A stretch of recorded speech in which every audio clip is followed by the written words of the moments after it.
Bonjour à tous et bienvenue sur la chaîne de Saut Tricot, moi c'est Sofiana et aujourd'hui je vous fais une vidéo sur le matériel de tricot mais pour les gens qui sont plus débutants. Donc je vous ai fait une première vidéo où je vous présentais l'essentiel à avoir lorsqu'on a envie de débuter le tricot. Là aujourd'hui je vais revenir sur le matériel lorsqu'on a envie d'expérimenter un petit peu plus le tricot.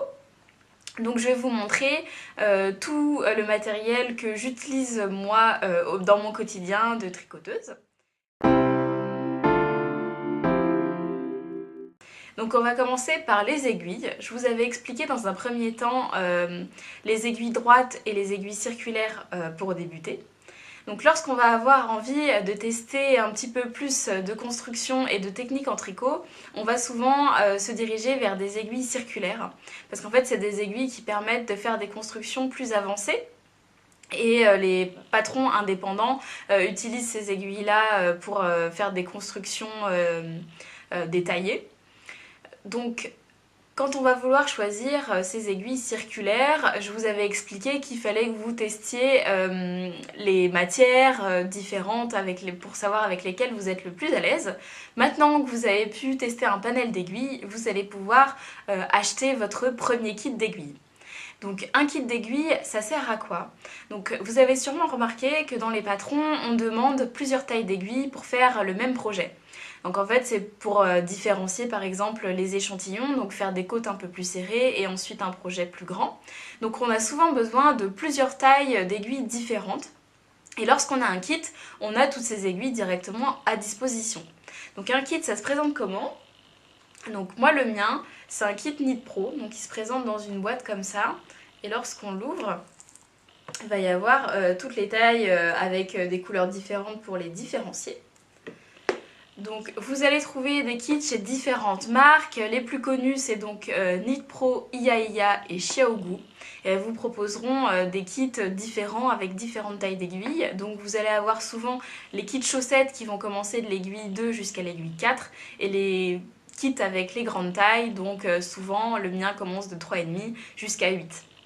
Donc vous allez choisir votre kit en fonction des projets que vous aimez tricoter. Si vous tricotez souvent de la laine très fine qui se tricote en 3, prenez plutôt un kit avec les petites tailles, ça vous permettra de pouvoir différencier vos échantillons plus facilement. Si vous tricotez en revanche des laines beaucoup plus épaisses, par exemple de 8, etc., dirigez-vous vers un kit d'aiguilles avec du coup les grandes tailles. Vous allez avoir le choix entre des aiguilles interchangeables ou des aiguilles fixes. Les aiguilles fixes, c'est le câble qui est solidaire des aiguilles, et les aiguilles interchangeables, c'est des aiguilles qui vont venir se visser sur le câble. Donc si je vous présente les miennes, vous allez avoir l'aiguille avec un pas de vis au bout, et donc il faudra venir attacher le câble à ces aiguilles-là. L'intérêt d'un kit interchangeable, c'est de pouvoir changer la taille du câble en fonction du projet. Donc si j'ai commencé un projet avec un câble de 80 cm et qu'ensuite je fais des diminutions, je pourrais changer mon câble par un câble de 60 cm pour être plus à l'aise. Ce qu'on ne peut pas faire avec les aiguilles fixes. Donc vous pouvez acheter un kit d'aiguilles interchangeables et ensuite acheter des aiguilles fixes pour compléter les numéros d'aiguilles que vous n'avez pas. C'est la solution pour laquelle moi j'ai opté. Mais faites avec vos préférences et le type de projet que vous avez envie de faire par la suite. Donc, maintenant que les aiguilles, on a vu cette partie-là, il y a un autre type d'aiguille sur lequel je voudrais revenir.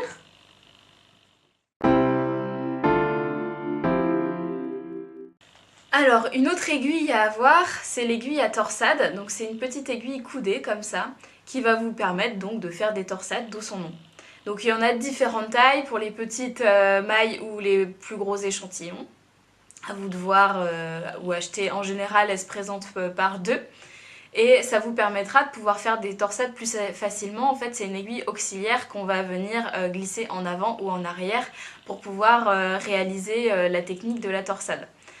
C'est pas obligatoire, mais on peut faire des torsades sans aiguille à torsade. Personnellement, je suis plus à l'aise avec une aiguille et pour commencer les torsades, je trouve que c'est plus facile de faire comme ça.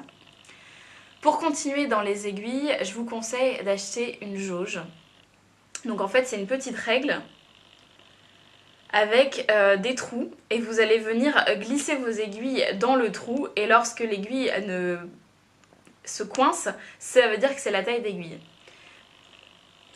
Parce que quand on achète des aiguilles interchangeables ou non, souvent la taille de l'aiguille elle s'efface avec le temps et donc c'est difficile de pouvoir repérer si on achète que des aiguilles en métal par exemple de la même marque, de repérer la différence entre une aiguille 3,25 et une aiguille 3,5. Donc la jauge, ça vous permettra de pouvoir différencier toutes ces aiguilles là et souvent ça sert de petite règle pour pouvoir ensuite mesurer vos échantillons. Ce qui est toujours pratique.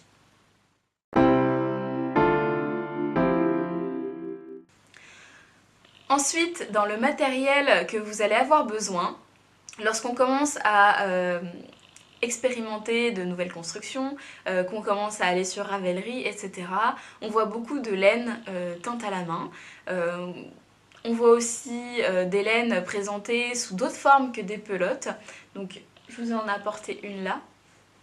Donc on va voir des écheveaux.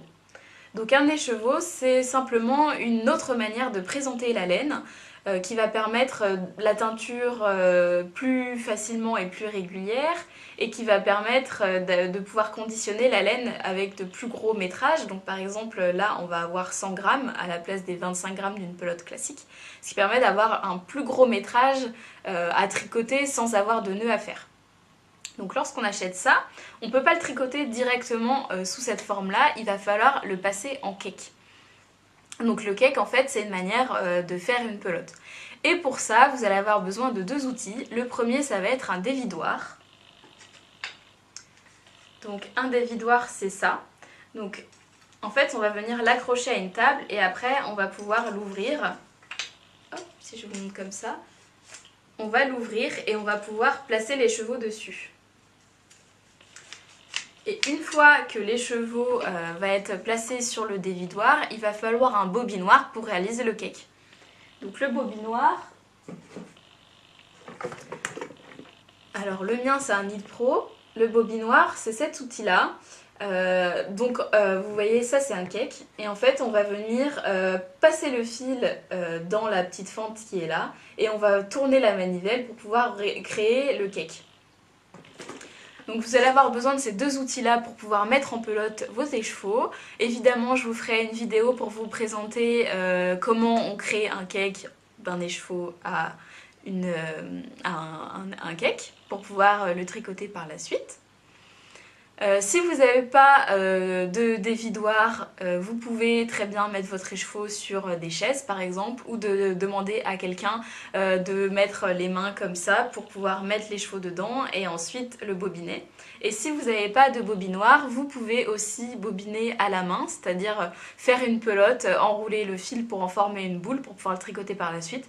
C'est quelque chose qui est quand même très très long à faire, mais c'est possible si vous n'avez pas envie d'investir dans ce matériel-là. Il faut savoir aussi qu'il y a certaines merceries qui vous proposent de le mettre en cake pour vous. C'est possible, il faut juste vous renseigner dans la mercerie dans laquelle vous allez. Ensuite, le dernier accessoire que j'utilise tous les jours dans ma vie de tricoteuse, alors celui-là il est clairement pas obligatoire mais c'est le petit luxe de la tricoteuse, c'est le sac à projet. Donc moi j'en ai plusieurs. Alors j'ai vraiment le sac qui reste ouvert avec mon projet dedans et des poches etc. Ou alors j'ai aussi le petit format pour pouvoir tricoter des chaussettes, donc qui s'ouvre avec une poignée. Donc le sac à projet, ça sert tout simplement à ranger son tricot de manière propre pour pas qu'il reste dans le coin du canapé, qu'on s'assoie malencontreusement sur ses aiguilles. Ça permet d'avoir toutes ces pelotes ou tous ces outils pour pouvoir mettre sa trousse dedans, etc. Vous pouvez les acheter tout prêts, mais vous pouvez aussi vous servir des tote bags qu'on vous offre ou si vous avez envie de débuter la couture, c'est un bon moyen de commencer en créant votre propre sac. Donc voilà pour le matériel pour continuer à tricoter et à s'améliorer. Moi je vous retrouve pour une prochaine vidéo. En attendant, n'hésitez pas à passer sur mes réseaux sociaux et puis à une prochaine fois.